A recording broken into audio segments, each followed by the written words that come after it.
নমস্কার, শুরু করছি আজকের ভিডিও জেনোগার দ্বিতীয় চ্যাপ্টার আমরা পড়ছি। প্রথম ভিডিওতে লেখক বেশ কিছু ড্রিফট নোট করেছিলেন, সেই ড্রিফটগুলো নিয়েই এখন আলোচনা করব। তো কেন আমরা ড্রিফট নিয়ে এত আলোচনা করছি সেইটুকু আগে একটু বুঝে নিই। মনে করুন বাইরে সূর্যের আলো, প্রখর রোদ উঠেছে সূর্য আকাশের ওপরে, এবং আপনার ঘরে কাঁচ লাগানো, কিন্তু ঘরে ঠিকমতো আলো আসছে না। আপনি খুঁজে দেখলেন যে আপনার সূর্যের তো কোনো সমস্যা নেই, সে তো আকাশে উঠেছে, কিন্তু আপনার ঘরের যে জানলার কাঁচটা সেইটা ঝাপসা হয়ে গেছে। তা আপনি গিয়ে একটা কাপড় নিয়ে গিয়ে সেইটাকে ভালো করে মুছে দিলেন। মুছে দেওয়ার পরে আবার যেরকম রোদ ঘরে ঢোকার কথা সেই রকমই ঢুকছে। স্পিরিচুয়ালিটি বা আধ্যাত্মিকতাও কিন্তু এরকমই। কোনো হাই স্টেজ, স্পিরিচুয়ালিটির যে হাই স্টেজ, সেইগুলোর উপরে আমাদের কোনো কন্ট্রোল নেই, বা বাইরে কি হচ্ছে না হচ্ছে তার উপরেও আমাদের কোনো নিয়ন্ত্রণ নেই। আমাদের নিয়ন্ত্রণ আমাদের মনের ভেতরে। মনের ভেতরে কেন আলো তো সবার জন্যই রয়েছে, কিন্তু কেন আলো আমার ভেতরে আসছে না তার কারণটা ভেতরেই রয়েছে, এবং সেইটাকে পরিষ্কার করা, সেইটাকে বারবার মুছিয়ে ঘষে মেজে ঘষে পরিষ্কার করা, এইটুকুই আমাদের কাজ। সেই জন্যই চিনতে হবে।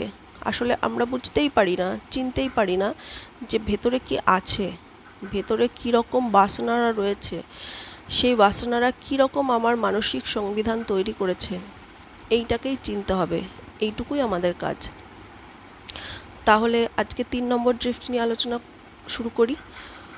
যে লেখক যখন দেখতে বসেছিলেন যে ড্রিফটগুলো কোথা থেকে আসছে, 3 নম্বর ড্রিফট যেটা ছিল, উনি ওনার স্ত্রীকে, মানে ওনার কথার মাধ্যমে ওনার স্ত্রী আঘাত পেয়েছিলেন, কষ্ট পেয়েছিলেন। তো আমাদের কথার মাধ্যমে কেউ যখন আঘাত পায়, তার মানে সেই ড্রিফটটা কোথা থেকে আসে? সেটা আসে কিন্তু ইগো থেকে। আমাদের মধ্যে একটা ইগোর সেন্স কাজ করে যে আমি বড়, আমি সুপিরিয়র। ছেলেরা সবসময় মনে করে তারা মেয়েদের থেকে অনেক বড়, মেয়েদের মধ্যে কোনো কোয়ালিটি নেই। আরও অনেক ক্ষেত্রে মেয়েদের মধ্যেও অনেক রকম ইগো কাজ করে। আবার ইগো অনেক সমস্যার মেইন কারণ, যেমন মিথ্যে বলা। কোনো কারোর ইনকাম কম হলে সেটা বাড়িয়ে চাড়িয়ে সে মানুষকে বলে, এগুলো সবটাই কিন্তু ইগো থেকেই আসে। এবার যাই তার পরের ড্রিফটে, 4 নম্বর ড্রিফট।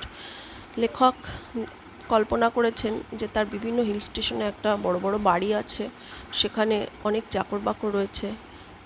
তো এই রকম কল্পনা আমাদের মধ্যেও আসে, অন্য রকমভাবে আসে। আমাদের বড় বড় গাড়ি থাকবে, বাড়ি থাকবে, অনেক সোনা দানা গয়নাগাটি অনেক কিছু থাকবে, আমরা পায়ের ওপর পা তুলে থাকবো, চাকর বাকর থাকবে, ঘুরতে যাব এখানে ওখানে। এটা কোথা থেকে আসে? এটা হচ্ছে লোভ। এই ড্রিফটটা আসে লোভ থেকে। কারণ লোভ না থাকলে নিজের প্রয়োজনের থেকে বেশি কখনোই মানুষ সংগ্রহ করতে চাইবে না নিজের জন্যে। তো চিন্তা হবে এই জাতীয় ড্রিফট হচ্ছে লোভ থেকে আসে। তারপরে ড্রিফটে যাচ্ছি। 5 নম্বর ড্রিফটটা ছিল জেলাসি বা ঈর্ষা। এটা একটা অনেক বড় দুর্বলতা মানুষের মধ্যে। জেলাসি, বেশিরভাগ মানুষের মধ্যে জেলাসি কাজ করে বিভিন্ন বিভিন্ন সময়ে। ঈর্ষা, জেলাসির বাংলা মানে হচ্ছে ঈর্ষা। এবার লেখক ভেবেছিলেন যে ঈর্ষা শুধু মেয়েদের মধ্যেই আছে, কিন্তু পরে তিনি ভেবে দেখলেন, এবং এটা সত্য, যে শুধুমাত্র মেয়েদের মধ্যেই ঈর্ষা থাকে না। যখন একটা ছেলে অন্য একটা ছেলের ইনকাম শুনে, তার নেটওয়ার্থ শুনে মনে মনে সংকুচিত হয়ে যায়, মনে মনে তার খারাপ লাগে, তার মানে সেটা কিন্তু ঈর্ষারই লক্ষণ। তো এটা হচ্ছে ঈর্ষার ড্রিফট। তারপরে আসি পরবর্তী ড্রিফটে। তার পরের ড্রিফটে লেখক দেখতে পেয়েছেন যে মানুষ হচ্ছে পৃথিবী বা ব্রহ্মাণ্ডের মধ্যে শ্রেষ্ঠ জীব। মানুষ নাকি প্রকৃতিকেও তার সামনে নত করেছে। তো এই জাতীয় ড্রিফট আসে কিন্তু ঔদ্ধত্য থেকে।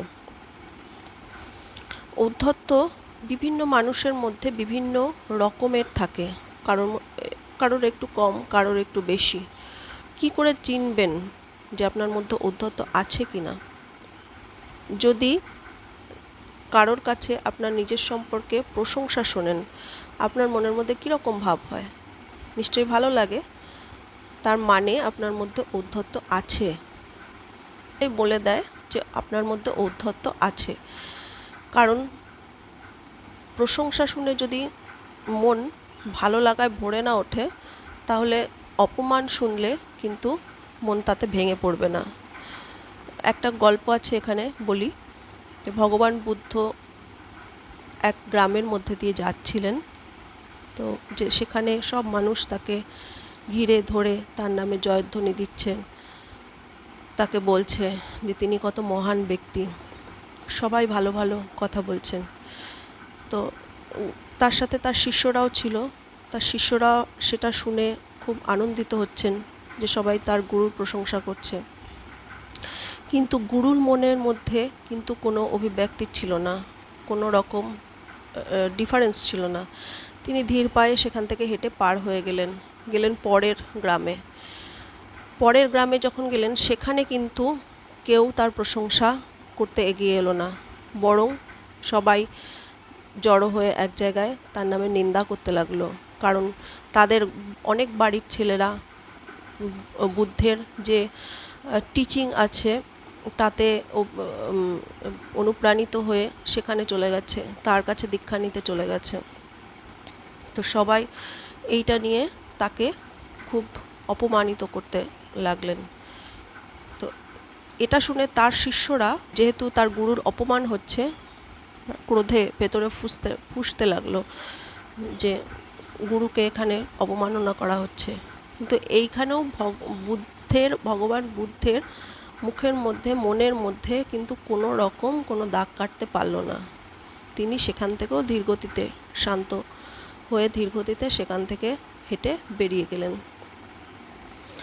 তো এই জায়গাটাই হচ্ছে পয়েন্ট আউট করতে হবে, এইখানটাই ধরতে হবে যে যখন প্রশংসা যখন কাউকে টলাতে না পারে, কারোর মনে দাগ কাটতে না পারে, তখন অপমানও কিন্তু তাকে কোনো রকমভাবে প্রভাবিত করে না। আর এক ঋষি বলেছেন যে ঔদ্ধত্যের যমজ ভাই হচ্ছে অজ্ঞানতা। এটা একটা কয়েনের এপিঠ আর ওপিঠ ধরা যায়। ওপর পিঠে যদি ঔদ্ধত্য থাকে, তার নিচে থাকে অজ্ঞানতা।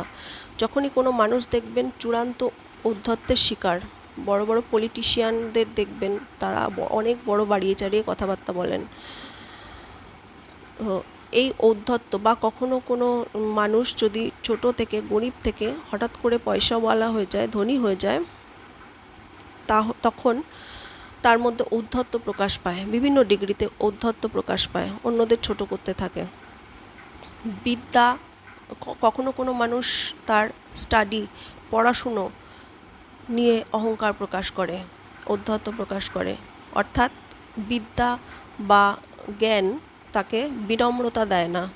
আর বিদ্যা বা জ্ঞান যখন কোনো মানুষকে বিনম্র করে না, তখন তাকে দেয় ঔদ্ধত্য। ঔদ্ধত্যের নিচে থাকে অজ্ঞানতা, জ্ঞান না থাকা। তার জন্যে লেখক তার পরের ড্রিফটটা ঔদ্ধত্য থেকে একদম সরাসরি অজ্ঞানেই চলে এসছেন। সেখানে তিনি পুরনো সাবজেক্টে নিজেকে আর ফিরিয়ে আনার চেষ্টাও করেননি, সরাসরি তিনি চলে এসছেন অজ্ঞানতায়, যে মানুষ কিছুই করতে পারে না। আগেরটাতে তিনি ভেবেছিলেন মানুষ অনেক কিছু করে ফেলতে পারে, মানুষ শ্রেষ্ঠ জীব। তারপরের ড্রিফটে তিনি সোজাসুজি চলে এসছেন, না, মানুষ অনেক কিছু এখনও পারে না। তো এই জন্যে যাদের মধ্যে যত বেশি ঔদ্ধত্য, তারা তত বেশি অজ্ঞানতার শিকার। যারা যত বেশি সমাজের উঁচু স্তর, নিজেকে উঁচু করে দেখানোর চেষ্টা করে, দেখবেন রাতের বেলায় তাদের